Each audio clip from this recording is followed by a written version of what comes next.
ሰላም ጤና ይስጥልን ተመልካቾቻችን ከአንከር ሚዲያ ዝግጅት ክፍል ያክብሩ ሰላምታችንን እናቀርባለን። በአማራ ፋኖ ብሔራዊ ንቅናቄ የሚካሄዱ ተጋድሎች ተጠናክረው እንደቀጠሉ ነው። በሰሜን አማራ ቀጠና በላይ ዘለቀ እዝ ሰሞኑን የሚካሄዱ የሉና ተጋድሎች በርካታ አካባቢዎችን ነጻ በማድረግ ባገዛዙ ሰራዊት ላይ ኪሳራ በማድረስ እንደቀጠሉ መሆናቸውን ነው የምናገኘው መረጃ የሚያመለክተው። ጣና ዙሪያ ባሉ የማዕከላዊ ጎንደር አካባቢዎች ቁልፍ ቦታዎች በፋኖች ተይዘዋል። ሻውራ ዛሬ ደግሞ ደልጊ የተባለው ቁልፍ አካባቢ በፋኖች እጅ መግባቱን ነው መረጃዎች የሚያመለክቱት። አጠቃላይ የሰሞኑን እንቅስቃሴና ከፋኖ ጋር በተያያዙ ጉዳዮች መረጃ ሊያካፍለን የአማራ ፋኖ ብሔራዊ ንቅናቄ ሰሜን አማራ ቀጠና በላይ ዘለቀ እዝ የህዝብ ግንኙነት ኃላፊ አርበኛ ዮሐንስ ንጉሱ መስመር ላይ ይገኛል። አርበኛ ዮሐንስ በጣም አመሰግናለሁ። እንግዲህ ተጋድሎ ላይ ያላችሁ በመሃሉ ነው ያገኘው ከፍተኛ የሆነ ድሎችን እንዳገኛችሁ እየሰማን ነው። እስቲ የሰሞኑን ድሎች ባጭሩ መረጃውን ብታካፍለን። መልካም አመሰግናለሁ መሳይ። በጎንደር በተከታታይ ሳምንታት እየተካሄዱ ባሉ ውጊያዎች በርካታ የጎንደር ወረዳዎችን ነጻ ማድረግ ተችሏል። በተለይም ደግሞ የማዕከላዊና ደቡባዊ የጎንደር ቀጠናዎች ሙሉ በሙሉ በሚባል ደረጃ ከተወሰኑ ወረዳዎችና ዞኖች ውጪ ነጻ የሆኑ ያለበት ሁኔታ ነው ያለው። በቅርቡ ደግሞ እንደተጠቀስከው በማዕከላዊ ጎንደር ዞን የአለፋ ወረዳን ነጻ የሆነበት በተለይ ደግሞ የካቲት 15 2018 ዓ.ም የመይሳው ካሳ ሁለተኛ ኮር አለፋ ወረዳን በመቆጣጠር የቻለበት አውደ ውጊያ መደረጉ ይታወቃል። በተደረገው 2 ቀናት የወሰደ አውደ ውጊያ ከፍተኛ ውጤት ተመዝግቧል። የመይሳው ካሳ ሁለተኛ ኮር አለፋ ወረዳን በተቆጣጠረበት የአውደ ውጊያ ግንባር እጅግ አመርቂ ሁለንተናዊ ድል መመዝገቡን ነው እንግዲህ እየተረጋገጠው። በሁለተኛ ኮር ሰብሳቢ አርበኛ ማንዴላ ያዩና አርበኛ ባቤ አምባዬ እንዲሁም በአርበኛ በልንጌታቸውና አርበኛ ጌታቸው አማረ እንዲሁም በአርበኛ ሚናስ አለማየሁ የተመራው እና በአስተባባሪ ግብረ ኃይል የተመራው ይህ ውጊያ በጣም ውጤታማ የተባሉ አፈጻጸሞች የተመዘገቡበት ሲሆን ላለፉት 2 ዓመታት ተኩል ያህል የጠላት ጠንካራ ይዞታ ሆኖ የቆየው የአለፋ ወረዳ ዋና መቀመጫ ሻውራ ሊማረክ ይችላል ማለት ነው። በአለፋ ወረዳ ሻውራ ከተማ ትልልቅ ምሽጎች ያሉበት እንደመሆኑ ቀጠናውን ለመከላከል አያሌ ኃይል አሰማርቶ ሲከላከል የቆየበትና በአየር በምድር በድሮን እየተከላከለ እንደቆየ ይታወሳል። ሆኖም ግን የአየርና የምድር ጥቃት ተከላክሎ ማጥቃት የተቻለበት ሁኔታ ነው ያለው።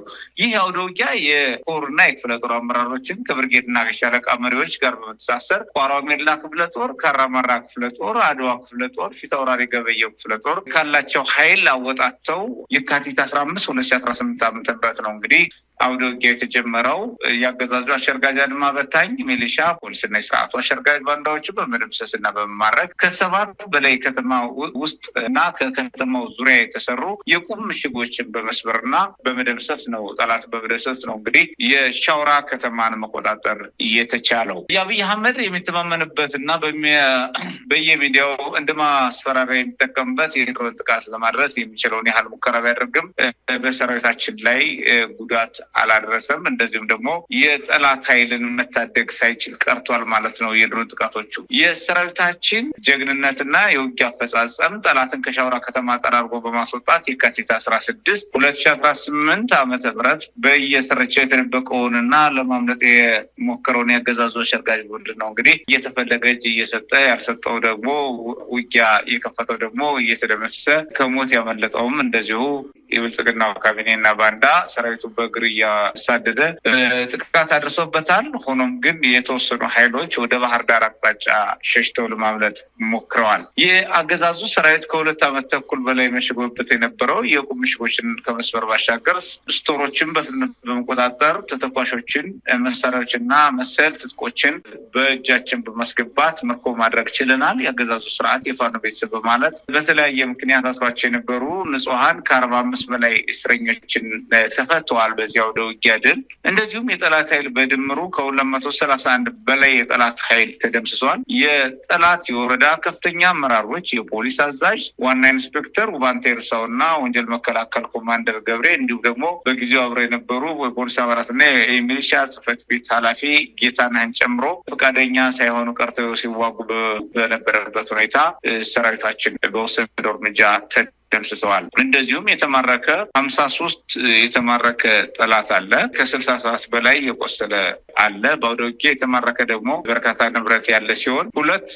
ሞተራይዝድ የጦር መሳሪያ ወይም ዲሽቃ፣ 2 ብሬን፣ 259 ክላሽኮፍ የጦር መሳሪያ፣ 22 አብራራ ወይም ቃታ መሳሪያ እና 28 እንደዚሁ 10 ጎራሽ የጦር መሳሪያዎች የተማረኩ ሲሆን 1 ስታር ሽጉጥ፣ 31,000 የክላሽ ተተኳሽ፣ 9,000 የብሬን ተተኳሽ እና 21,000 የዲሽቃ ተተኳሽ እና ወታደራዊ ኮዳ ደግሞ ከ50 በላይ ተማርኳል። በተጨማሪ ወታደራዊ ሻንጣ ከ100 በላይ የሆነ የወታደራዊ ሻንጣ መገናኛ ሬዲዮ በቁጥር 2 ተማርኳል ማለት ነው። የአገዛዙ ሰራዊት የሚጠቀምባቸውን ሙሉ ቁሳቁስ እና 2 ሳቢ ጭነት መኪና የሚያህል ሬሽኖችና አስፈላጊ ቁሳቁሶች መማረክ ተችሏል። መሳይ በሌላ ግንባር መይሳው ከ12ኛ ኮር ፊት አውራሪ ገበየሁ ክፍለ ጦር በአዳኛ ገርጫቆ ወረዳ ነጋዴ ባህር ሌላ ተጨማሪ ድል አስመዝግቧል። የካቲት 16 2018 ዓመተ ምህረት ፊት አውራሪ ገበየሁ ክፍለ ጦር ከታጠቅ ብርጌድ እና ባይተኩስ ብርጌድ የተውጣጡ ሰራዊታችን በዚሁ ቀን ተጠቅቶ በማደር ያገዛዙ የሚሊሻ አባላትና አድማ በታኝ በመሸገበት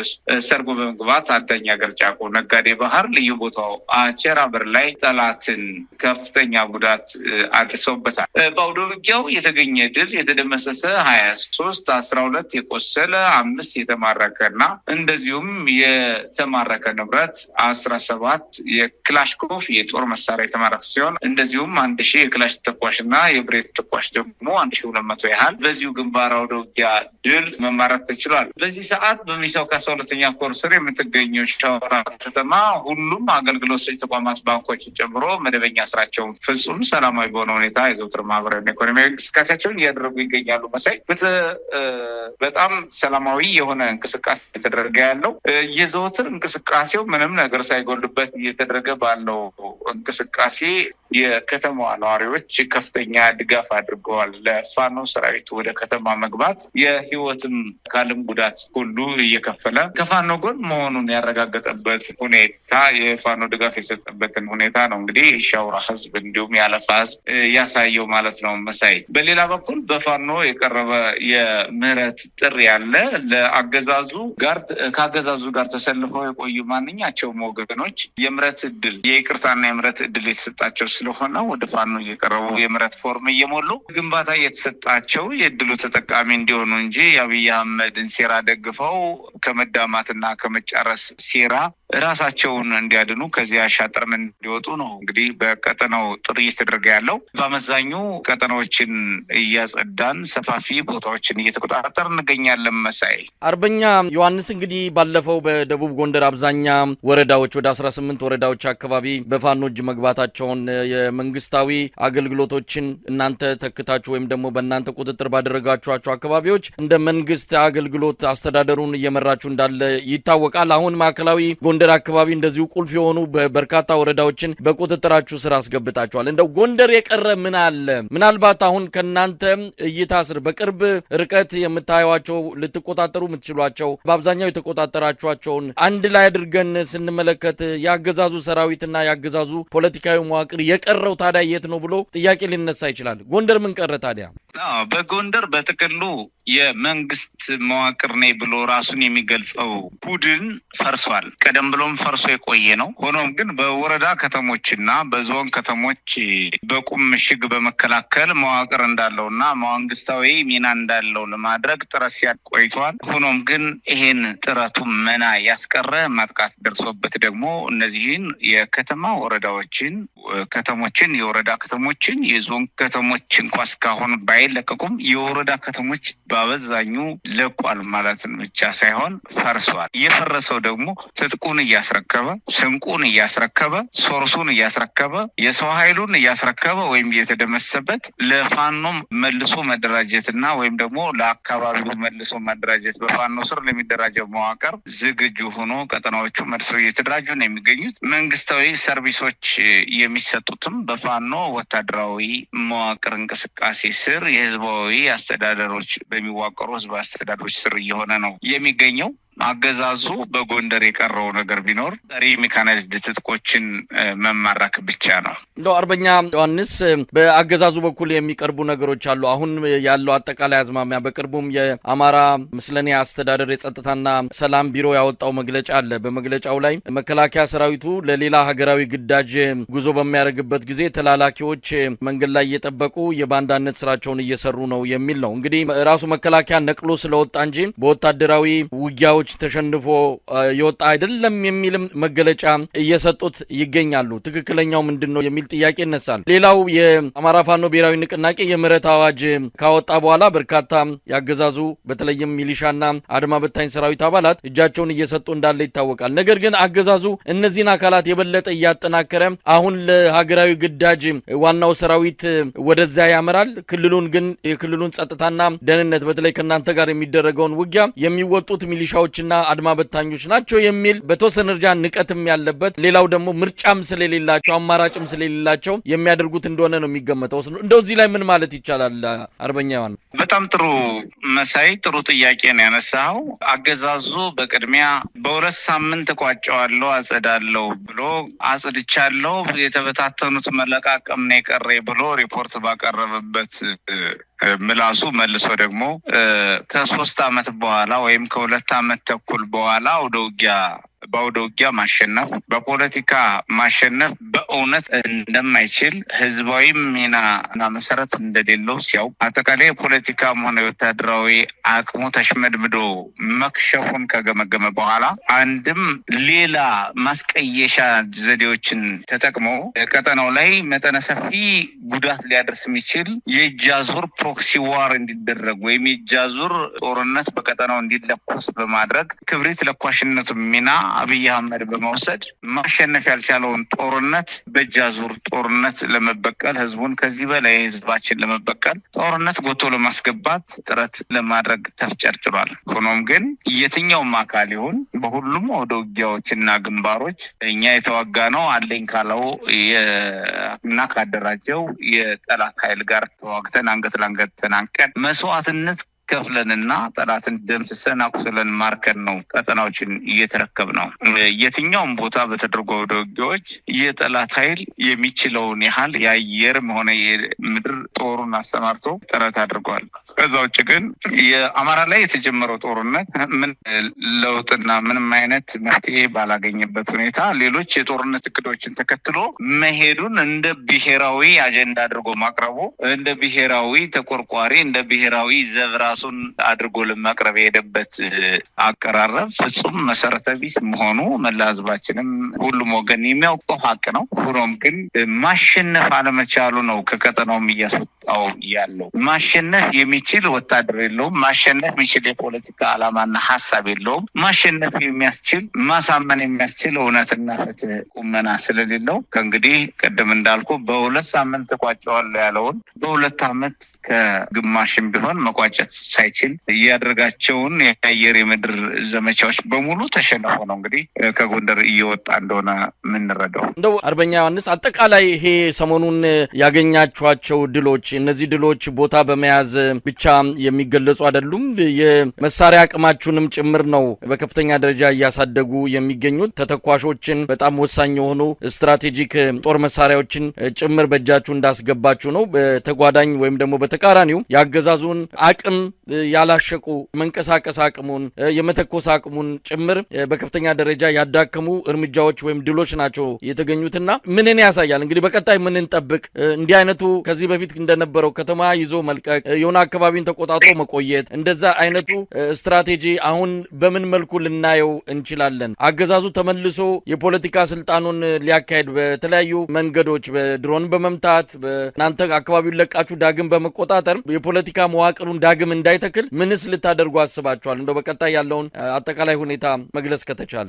መልካም። እያደረግናቸው ያሉት እንቅስቃሴዎች መሳይ አገዛዙን መልሶ እግሩን እንዳይተክል የመጥረግ ስራዎች ናቸው አንደኛ በኩል። በሌላ በኩል ኃይል የማሰባሰብ ሶርስ የማሰባሰብ አቅም አጠቃላይ ሁለንተናዊ አቅም የመገንባት እና የሁለንተናዊ አቅም ልንገነባ ልዩ ልዩ ብትን አቅሞች፣ ሀብቶች፣ ሶርሶች የማሰባሰብ እድል ፈጥሮልናል።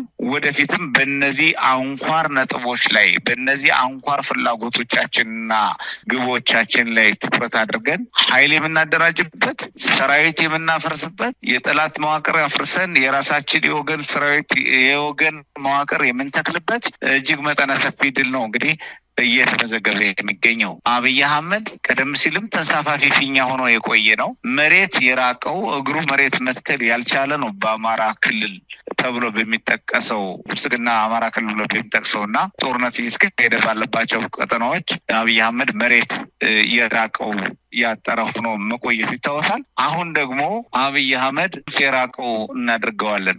መሬት የራቀው ሆኖ የቆየ ቢሆንም አሁን ደግሞ ክንፉ የማይፈቅድለት እንዲሆን እየተሰራ ነው ያለው። በተጨባጭም በክንፍም ቢሆን በበረራም ቢሆን የማያውቀው የማያገኘው የማይገዛው የማይበድለው አካባቢ እንዲሆን ጠንካራ ስራዎች እየተሰሩ ነው የሚገኙት። እነዚህ ውጤቶች ደግሞ በድምር ከፍተኛ ተስፋ መቁረጥ በጠላት ላይ አመጥተዋል። የመጀመሪያው አጋሩ ብአዴን ተስፋ ቆርጦ ተበትኗል። በዚህ አውደ ውጊያ በእነዚህ አውደ ውጊያዎቻችን ያገኘነው መሰረታዊ ስኬት ብአዴን ተስፋ ቆርጦ እንዲበተን አድርጓል። ተላላኪው ብአዴን ከአብይ አህመድ ተነጥሏል።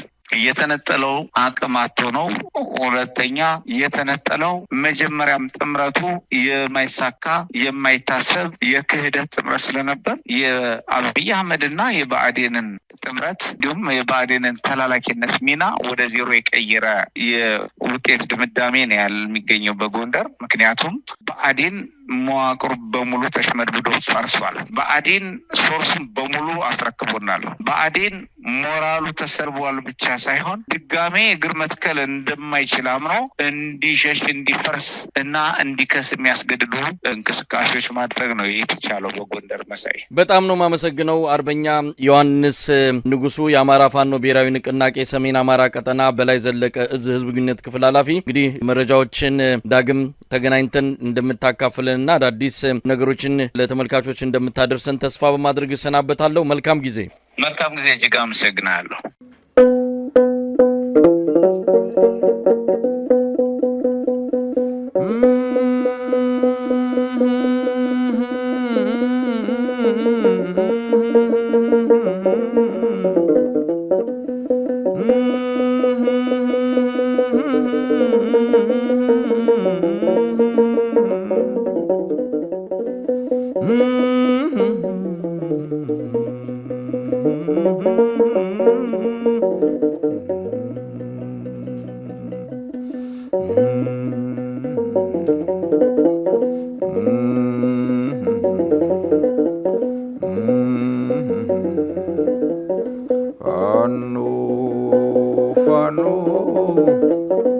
ፋኖ ፋኖ ጥቅሱ ሲነጉ